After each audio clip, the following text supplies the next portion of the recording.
ചലച്ചിത്ര രംഗത്തെ സംഘടനയായ അമ്മയെ വലിച്ചെറിയണമെന്ന് P K. Sreemathi teacher. Hema commission റിപ്പോർട്ടിനെ തടസ്സപ്പെടുത്താൻ പോയവർ പോലും സ്വാഗതം ചെയ്യുകയാണ്. റിപ്പോർട്ട് സിനിമാ മേഖലയുടെ ശുദ്ധീകരണത്തിന് വഴിവെക്കണമെന്നും പി.കെ. ശ്രീമതി പറഞ്ഞു. അമ്മയിൽ പെൺമക്കളില്ല. ഹേമ കമ്മിറ്റി റിപ്പോർട്ടിനെ കുറിച്ചുള്ള ചോദ്യങ്ങൾക്ക് പ്രതികരിക്കുകയായിരുന്നു പി.കെ. ശ്രീമതി.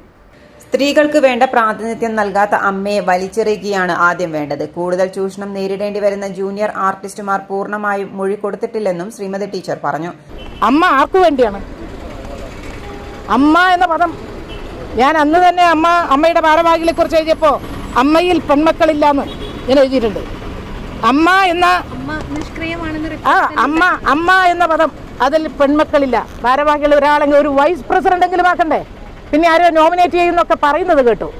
അതെല്ലാം വലിച്ചെറിയോ വേണ്ടേ? ഒരു ആദ്യം തന്നെ പ്രസിഡന്റ്, സെക്രട്ടറി, വൈസ് പ്രസിഡന്റ് എന്ന് പറഞ്ഞ് തിരഞ്ഞെടുക്കുന്ന ഘട്ടത്തിൽ ഒരു സ്ത്രീ ഇല്ലാതെ നമ്മുടെയൊക്കെ കുട്ടിക്കാലത്ത്, എൻ്റെയൊക്കെ കുട്ടിക്കാലത്ത് എന്തായിരുന്നു? പ്രേം നസീർ കഴിഞ്ഞാൽ ഷീലയാണ്, സത്യൻ കഴിഞ്ഞാൽ ശാരദയാണ്, ഒരു നായകനും ഒരു നായികയാണ്. ഇപ്പോഴോ ഒരേ ഒരു നായകനെ കഴിഞ്ഞാൽ നായികയില്ല. നായിക എടുക്കേണ്ടതുണ്ട്. അതിൽ തീർച്ചയായിട്ടും ഗവൺമെൻറ് ഇതുമായി ബന്ധപ്പെട്ടുകൊണ്ട് നല്ലൊരു ചർച്ച നടത്തി അതിനനുസരിച്ചുള്ള തീരുമാനം എടുക്കുമെന്നാണ് ഞാൻ വിചാരിക്കുന്നത്. നിങ്ങൾക്ക് ഇത് അത്ഭുതപ്പെടുത്തുന്നതാണ്. മേഖലയിൽ പുരുഷന്മാർക്ക് ബഹുമാനവും സ്ത്രീകൾക്ക് അവഗണനയും നേരിടേണ്ടിയാണ് വരുന്നത്. സ്ത്രീകളോടുള്ള അടിമ മനോഭാവം വെച്ചു പുലർത്തുകയാണ് സിനിമാ മേഖല. വിദ്യാസമ്പന്നമായ കേരളത്തിൽ പോലും സ്ത്രീകൾ അസമത്വം നേരിടുകയാണ്.